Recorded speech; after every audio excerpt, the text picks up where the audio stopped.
അങ്ങനെ ഒരു ഇൻസിഡന്റ് ഇപ്പൊ ഇല്ല. അതെന്താ എഴുതിയേക്കുന്നത്? നോ, അങ്ങനെ ഒരു ഇൻസിഡന്റ് ഇല്ല. ഇല്ല. ഓക്കെ. ഇതെന്താ വികാസ് എഴുതിയത്? മകൾ. അതെങ്ങനെ ദുഃഖമാവുന്നത്? ഷെറിലിന്റെ ഒരു മോളുണ്ട്. ഉണ്ട്, പക്ഷെ അവളെ ഓർത്തിട്ട് അങ്ങനെയുള്ളൊരു വിഷമം എനിക്കില്ല. കാരണം അവളെ ഏറ്റവും സേഫ് ആയിട്ടുള്ള ഒരു ഹാൻഡിലാണ് ഞാൻ ഏൽപ്പിച്ചിരിക്കുന്നത്. എൻ്റെ അച്ഛനും അമ്മയുടെയും എൻ്റെ അടുത്ത് നിൽക്കുന്നതിനേക്കാളും കൂടുതൽ ഹാപ്പിയും സന്തോഷമാണ് എൻ്റെ മോൾക്ക് അവിടെ. അപ്പൊ അതുകൊണ്ട് അവളെ കുറിച്ച് എനിക്ക് അങ്ങനെ ഒരു വേവലാതി ഇല്ല. കാരണം ഞാൻ എപ്പോഴും അവിടെയും ഇവിടെയും ആയിട്ടാണ് സ്പെൻഡ് ചെയ്തുകൊണ്ടിരിക്കുന്നത്. ഞാൻ ഒരിക്കലും ഇവിടെ ആയിട്ട് ഒതുങ്ങുമായിരുന്നെങ്കിൽ എനിക്ക് അവിടെ വിഷമമാണ്. കാരണം ഞാൻ ഇപ്പൊ അവൾ എൻ്റെ കൂടെ ഉണ്ടായിരുന്നു, ഞാൻ കൊണ്ടാക്കി, ഇപ്പൊ എക്സാം നടക്കുന്നു, പിന്നെ നെക്സ്റ്റ് ഇനിയിപ്പോ ഒരു 3 months കഴിയുമ്പോൾ ഞാൻ വീണ്ടും പോകും. അപ്പൊ അവളുടെ കൂടെ കുറച്ച് ദിവസം വെക്കേഷൻ ആകുമ്പോ ഇങ്ങോട്ട്. അതുകൊണ്ട് എനിക്ക് അങ്ങനെ ഒരു ഇൻസിഡന്റ് ഇല്ല. അതുകൊണ്ട് ഇപ്പൊ അങ്ങനെ ഒരു വിഷമമില്ല. വികാസ് സ്വന്തം മോളെ പോലെ തന്നെ അവളെയും കാണും. എന്താ മോളുടെ പേര്? മോളെ പേര് വൈഗ. എത്രയായി? മോളെ ഇപ്പൊ 5ൽ പഠിക്കുന്നു. ഓക്കെ. അപ്പൊ മോള് അവിടെ കൊല്ലത്താണോ? അല്ലല്ല, ഒമാനില. അതുകൊണ്ടാണ് ഞാൻ ഈ ഇടയ്ക്കിടയ്ക്ക് പോവുകയും വരികയും ചെയ്യുന്നത്. ഞങ്ങൾക്ക് അവിടെ ചെറിയ ബിസിനസ് ഒക്കെ ഉണ്ട്. അപ്പം ഞാനും അവിടെ ആയിരുന്നു. അപ്പൊ ആഫ്റ്റർ കല്യാണ ശേഷമാണ് ഇവിടെ. ഇപ്പൊ ഈ 1 year മാത്രമേ ഉള്ളൂ ഞാൻ പോകാതിരുന്നത്. ഫുൾ ബെഡ് റെസ്റ്റ് ആയിരുന്നു. ഇപ്പൊ ഞാൻ അതാണ് പോയതും അവിടെ കൂടെ ആയിരുന്നു. മോള് എന്റെ കൂടെ ആയിരുന്നു ഇവിടെ.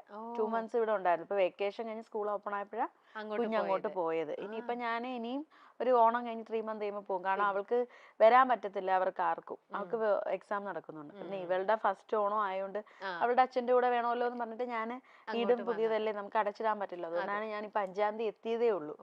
അത് ശരി. ഇപ്പൊ ഞാൻ അവിടെ ഇവിടെ ആയിട്ട് ഇത് ടാലി ചെയ്ത് പോയിക്കൊണ്ടിരിക്കുന്ന ഒരാളാണ്. അങ്ങോട്ടും ഇങ്ങോട്ടും പോകുന്നതിന്റെ ഒരു ഇത്. അതെത്രയായാലും ഇതും കുഞ്ഞു മോളല്ലേ, താമരേനം കൊണ്ടുള്ള യാത്ര അത് പറയുന്നത് തൊട്ടടുത്തല്ലല്ലോ, ഇത്രയും ദൂരം പോവാന്ന് പറയുന്നത് അതിന്റെ ഒരു ബുദ്ധിമുട്ട്. ഓക്കെ. എന്തായാലും നമ്മള് അതുകൊണ്ട് നമ്മൾ പനിഷ്മെന്റ് തരുന്നില്ല. വൈഗക്കുട്ടിക്ക് വേണ്ടി, വൈഗക്കുട്ടിയുടെ കാര്യം ആയതുകൊണ്ട് അമ്മയും സേഫായി അച്ഛനും സേഫായി, അവിടെ നമ്മൾ പനിഷ്മെന്റ് കാര്യങ്ങളൊന്നുമില്ല. ഓക്കെ. വികാസിന്റെ സ്വഭാവത്തിൽ ഒരു തിരുത്തൽ വേണമെന്ന് ഷെറിൽ എപ്പോൾ ആവശ്യപ്പെടാറുള്ള ഒരു കാര്യം അതെന്താണ്? കുടുംബ പ്രശ്നമാണല്ലോ. മനുഷ്യൻ നിങ്ങൾക്കൊന്നും നന്നായി കൂടെ? വികാസ് ഒന്ന് ചേഞ്ച് ആവൂ. എന്താണ് വികാസ്? നിങ്ങൾ എഴുതിക്കോ, സത്യം എഴുതൂ. ഷെറിൽ സത്യം എഴുതുകയാണ്. എനിക്ക് എന്റെ സ്വഭാവത്തിന് പ്രശ്നമൊന്നും ഇല്ലല്ലോ, അപ്പൊ ഞാൻ എന്താ പറയില്ല. വികാസ് നിങ്ങൾക്ക് ഈ ഒരു സ്വഭാവം ഒന്ന് മാറ്റിക്കൂടെ? എങ്ങനെയാ ഷെറിൽ വിളിക്കണേ വികാസിനെ? വികാസ്. അപ്പൊ വികാസ് നിങ്ങൾക്ക് ഇതൊന്നും മാറ്റിക്കൂടി? ഇത് എന്താ ഇങ്ങനെയല്ല എപ്പോഴും ക്ലീൻ ചെയ്തോണ്ടിരിക്കുക?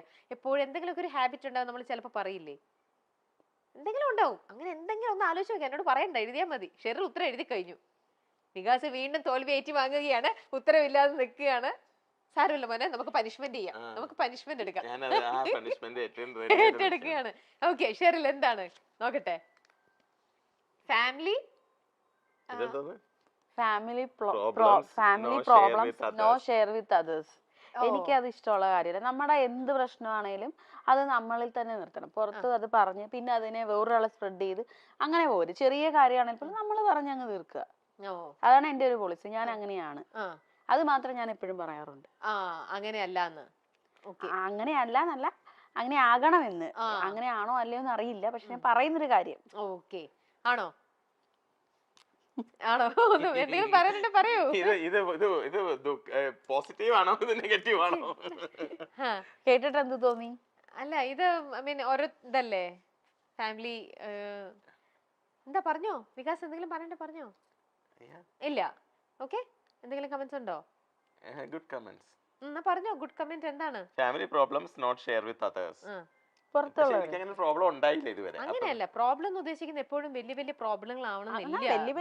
നമ്മുടെ വീട്ടിലത്തെ എന്ത് കാര്യവും ഇപ്പൊ നമ്മളെല്ലാരും കാണുമ്പോൾ നമ്മള് എന്താ പറയാ, എന്തെങ്കിലുമൊക്കെ നമ്മുടെ ലൈഫിൽ കാര്യങ്ങൾ നടക്കില്ല. ഇതൊക്കെ ചില ആൾക്കാർ വള്ളി പുള്ളി വിടാണ്ട് മറ്റുള്ളവരുടെ അടുത്ത് പറയുന്ന ആൾക്കാരുണ്ട്.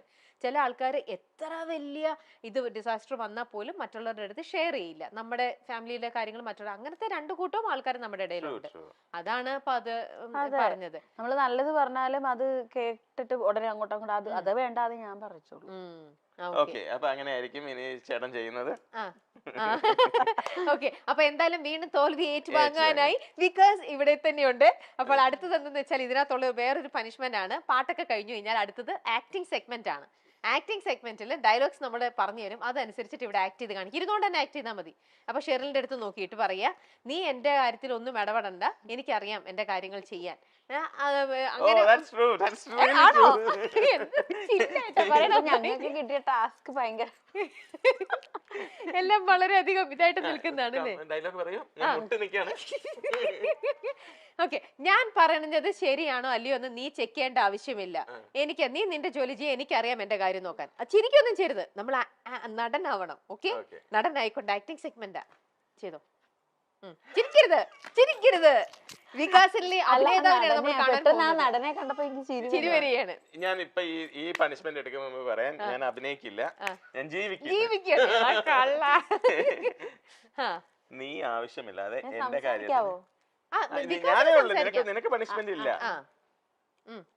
റെസ്പോണ്ട് ചെയ്തോ, കുഴപ്പമില്ല. വേണ്ട വേണ്ട വേണ്ട. ഓക്കെ, ആ റെസ്പോണ്ട് ചിലപ്പോ നിങ്ങൾക്ക് ട്രെൻഡിങ് ആയി പോകും. അതാ വേണ്ട, വികാസ് പറഞ്ഞാ മതി. നീ ആവശ്യമില്ലാതെ എന്റെ കാര്യത്തിൽ ഇടപെടണ്ട, എനിക്കറിയാം എന്റെ കാര്യങ്ങളെല്ലാം പ്രോപ്പർലി ചെയ്യാൻ. മനസ്സിലായ? നീ ചെക്ക് ചെയ്യണ്ട, നീ നിന്റെ ജോലി ചെയ്താൽ മതി, എനിക്കറിയാം എന്റെ കാര്യം നോക്കാം. അങ്ങനെയാണ്. നീ ചെക്ക് ചെയ്യണ്ട, എനിക്കറിയാം എന്റെ കാര്യങ്ങൾ നോക്കാൻ. മനസ്സിലായോ? പോയി എല്ലാം സ്പ്ലിറ്റ് ആയി പോയി. ഒന്നും കൂടെ കണ്ടിന്യൂസ് ആയിട്ട് പറ. ഇങ്ങനെ നീ എന്റെ കാര്യങ്ങൾ നോക്കാൻ എനിക്കറിയാം, അല്ലെങ്കിൽ എന്റെ ഇതിനെ നീ ചെക്ക് ചെയ്യാൻ വരണ്ട, നീ നിന്റെ കാര്യം നോക്കൂ, ഞാൻ എന്റെ കാര്യം നോക്കാം. അങ്ങനെ ഒരുമിച്ചൊന്ന് പറഞ്ഞാൽ മതി. റെഡി? എന്റെ കാര്യങ്ങൾ ചെക്ക് ചെയ്യാൻ നീ വരണ്ട, എന്റെ കാര്യങ്ങൾ നോക്കാൻ എനിക്കറിയാം. മനസ്സിലായോ? ഓക്കെ, ശരി. എന്തൊരു ഗൗരവമാണെന്ന് നോക്കിക്കേ. നടനാവാൻ പറഞ്ഞപ്പോ എന്ത് ഇഷ്ടം നോക്കിയേ. ഇത് നടനായില്ല, റിയൽ ലൈഫിലെ വികാസാണ് അത്രേ. റിയൽ ലൈഫിലെ വികാസ് എങ്ങനെയാണോ?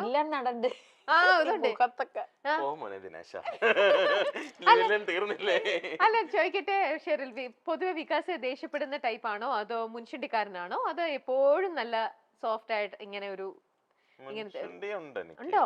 ദേഷ്യമൊക്കെ ഉണ്ടാവും, അത് ഈ വർക്കിന്റെ അല്ല, ചിലർക്ക് ഇപ്പൊ മുൻഷുണ്ടി അങ്ങനെയൊന്നുമില്ല. അങ്ങനെ എല്ലാത്തിനും തൊടുന്നതിന് പിടിക്കുന്നതിന് അങ്ങനെയൊന്നുമില്ല. ഓക്കെ, ശരി. ഇതേപോലത്തെ ഒരു വീടും കൂടെ വികാസിന് എവിടെയെങ്കിലും കൂടെ വെക്കണമെന്ന് താല്പര്യമുണ്ടോ? ഒരുപാട് യാത്ര ചെയ്യുന്ന ആളല്ലേ, അപ്പോൾ ചില സ്ഥലങ്ങൾ കാണുമ്പോൾ നമുക്ക് കൊതി തോന്നും അല്ലേ? എന്ത് ഭംഗിയുള്ള ഒരു ഇതാണ്. അപ്പം നമുക്ക് ഈ ഒരു സ്ഥലത്തും കൂടെ, ഈ ഒരു സ്ഥലത്ത് എനിക്കൊരു കുഞ്ഞു വീട് വെക്കണം, അല്ലെങ്കിൽ വലിയ വീട്, ഒരു വീട് വെക്കണം എന്ന് നമ്മൾ ചിലവരൊക്കെ യാത്ര ചെയ്യുമ്പോൾ ഒരുപാട് ആഗ്രഹിക്കും. അങ്ങനത്തെ ഒരു ആഗ്രഹം വികാസിന് എപ്പോഴെങ്കിലും? ഏത് സ്ഥലത്താണ്? ഗുരുവായൂർ. ആണോ? ഞങ്ങൾ രണ്ടുപേരും ഒന്നേ പറ, ഗുരുവായൂർ. ആണോ? ഇതൊക്കെ ചോദിച്ചുകൂടായിരുന്നോ? ആണോ അല്ലേ? അപ്പൊ ഒന്ന് എന്താ ഗുരുവായൂർ തന്നെ വീട് വെച്ചൂടെ? ഗുരുവായൂർ ക്രിസ്ത്യൻസ് അയച്ചാൽ ഗുരുവായൂർ വെക്കും ഞാൻ ഉടനെ തന്നെ. ഇല്ല, മരിക്കും മുമ്പ്. അതൊന്നും വേണ്ട, നമുക്ക് ഉടനെ തന്നെ ഗുരുവായൂരപ്പന്റെ തൊട്ടടുത്ത് ആ മണ്ണില് ഒരു വീട് വെക്കാൻ അനുഗ്രഹിക്കട്ടെ ദൈവം. ആ ഒരു ഇതായിട്ടും ഉണ്ടാവട്ടെ. പക്ഷെ അത് നമുക്ക് എത്രയും പെട്ടെന്ന് വേണം. അതിനെന്താ ചെയ്യാ? ബൈറ്റ് ഹോംസ് ഫോറിൽ പോയാൽ മാത്രം മതി. യെസ്, ബൈറ്റ് ഹോംസ് ഫോറിൽ പോയാലേ. ഇപ്പം എനിക്കറിയാം, ഇതൊരു വലിയൊരു മാളികയാണ് ഇപ്പൊ ഉണ്ടാക്കിയിരിക്കുന്നത്. ഒരുപാട് നാളത്തെ സമ്പാദ്യമാണ് അത് ഈ വീട്ടിൽ വന്നിരിക്കുന്നത്. ഇപ്പൊ ഉടനെ തന്നെ വീടെന്ന് പറഞ്ഞൊരു സ്വപ്നം എന്ന് പറയുന്നത് ഏതൊരു മനുഷ്യനും. പക്ഷെ അങ്ങനെയുള്ള സമയത്ത് നമ്മളെ ഹെൽപ്പ് ചെയ്യാനുള്ളതാണ് ബൈറ്റ് ഹോംസ് ഫോർ. പകുതി പൈസ മാത്രം നമ്മൾ കയ്യിൽ കരുതിയാൽ മതി. പകുതി പൈസ വെച്ച് നമുക്ക് വീട് പണി തുടങ്ങാം. ബാക്കിയുള്ള പകുതി പൈസ 50 തവണകളായിട്ട്, 50 മാസങ്ങളായിട്ട് നമ്മൾ അടച്ചാൽ മതി. അതൊരു വലിയൊരു ഹൈലൈറ്റ് ആണ്. പിന്നെ നമുക്ക് പ്ലാനും കാര്യങ്ങളെല്ലാം അവർ ഫ്രീ ആയിട്ട് തരും. പിന്നെ സൈറ്റിലത്തെ കാര്യങ്ങളും ഇതെല്ലാം നമുക്ക് ഈ ആപ്പ് ഉള്ളത് കൊണ്ട് നമുക്ക് അപ്ഡേറ്റ്സും കാര്യങ്ങളെല്ലാം നമുക്ക് അറിയാൻ പറ്റും. അപ്പം എല്ലാ കാര്യങ്ങളും അറിയാം. അപ്പൊ അതുകൊണ്ട് നമ്മൾ നേരിട്ട് എപ്പോഴും സൈറ്റിൽ പോവുക, ഡെയിലി പോയി വിസിറ്റ് ചെയ്യേണ്ട കാര്യങ്ങളൊന്നുമില്ല. നമുക്ക് എല്ലാ കാര്യങ്ങളും അതാത് നിമിഷം നമുക്ക് അറിയാൻ പറ്റും. അതുകൊണ്ട് ഇനി ഗുരുവായൂര് ഒരു വീട് വെക്കുമ്പോൾ ബൈറ്റ് ഹോംസ് ഫോർ. ഓക്കെ, അപ്പൊ ഉടനെ ബൈറ്റ് ഹോംസിൽ ഞാൻ കോൺടാക്ട് ചെയ്യുന്നുണ്ട്. ഇത് ജെന്യൂൻ ആയിട്ട് പറഞ്ഞു കേട്ടോ. ഗുരുവായൂര് അപ്പൊ ഉടനെ വീട് വെക്കാൻ ഞാൻ പോവാണ്. അപ്പൊ ഞങ്ങൾക്ക് വീണ്ടും ഒരു ഹോം ടൂറുമായി പാലുകാച്ചലിന് പോകേണ്ട ഒരു വിശേഷമായി. ആ പാലുകാച്ചലിന് രമ്യ അവിടെ എന്തായാലും ഉണ്ടാവും, ഉറപ്പായിട്ടും. ശരി, നമുക്ക് അടുത്ത ചോദ്യത്തിലേക്ക് പോവാം. വികാസിന് ഒരു അസൗകര്യം വരുന്ന പക്ഷം ഒരു പ്രൊഫഷണൽ വെഡിങ്ങിന് റിഫർ ചെയ്യാൻ സാധ്യതയുള്ള മറ്റൊരു മേക്കപ്പ് ആർട്ടിസ്റ്റിന്റെ പേര്. വികാസിന് ചില ദിവസങ്ങൾക്ക് ഒരുപാട് തിരക്കുകൾ വരും, ചിലപ്പോൾ കമ്മിറ്റഡ് ആയിരിക്കും. പക്ഷെ അന്നേരം തന്നെ അവർക്ക് ആ മറ്റേ സൈഡിൽ കല്യാണം അന്നേരം നടത്തണമല്ലോ. വികാസിന് പോകാൻ പറ്റിയില്ലെങ്കിൽ എപ്പോഴും റെഫർ ചെയ്യുന്ന അടുത്തൊരാളുടെ പേര് എഴുതിയാൽ മതി. എഴുതിയോ? നോക്കട്ടെ. വികാസിന്റെ ആൻസർ ടോണി. ഓ എന്റെ അമ്മേ, Tony, you save me. Finally ഒരു ആൻസർ ആണ്. മലപ്പുറത്തെ റൗണ്ടിൽ രണ്ടുപേരും റെഡി ആയി. എനിക്ക് അവസാന നിമിഷം മിസ്സായിരിക്കുകയാണ്. ഈ ടോണി വികാസിന്റെ കൂടെ എപ്പോഴും ഉള്ള ആളാണോ? നിങ്ങൾ തമ്മിലുള്ള ഇപ്പം ഇങ്ങനെ പറയുമ്പോൾ ഞാൻ റെഫർ ചെയ്യുന്ന ടോണി. ടോണിനെയാണ്. Okay, very good. അപ്പൊ എന്നാ ഇറൈസ് ചെയ്തോ പെട്ടെന്ന് പെട്ടെന്ന്. ടോണിക്ക് ഒരു ഹാപ്പി ആവും. ശരിക്കും ഈ പോർഷൻ ടോണിക്ക് അയച്ചു കൊടുക്കാം. വികാസ് അണിയിച്ചൊരുക്കിയിട്ടുള്ള കല്യാണ ബ്രൈഡുകളിൽ ഷെറിനെ ഏറ്റവും കൂടുതൽ അപ്രീഷിയേറ്റ് ചെയ്തിട്ടുള്ളത് ആരുടെ മേക്കപ്പ് കണ്ടിട്ടാണ്? അതിപ്പോ പറയാൻ പറഞ്ഞാൽ ആർട്ടിസ്റ്റ് ആണോ അതോ ഏതായാലും കുഴപ്പമില്ല. ബ്രൈഡ് ആർട്ടിസ്റ്റ് ആവണമെന്നൊന്നുമില്ല. ബ്രൈഡ് അത് ആർട്ടിസ്റ്റ് സെലിബ്രിറ്റി ആയിക്കോട്ടെ, സാധാരണ ഇതായിക്കോട്ടെ. എഴുതി കഴിഞ്ഞു, നോക്കട്ടെ. ഓ എന്റെ അമ്മേ. സത്യമായിരുന്നു. അതും കറക്റ്റ് ആയിട്ട് വന്നിരിക്കുകയാണ്. എവിടെയാണ് ഈ ദുർഗ?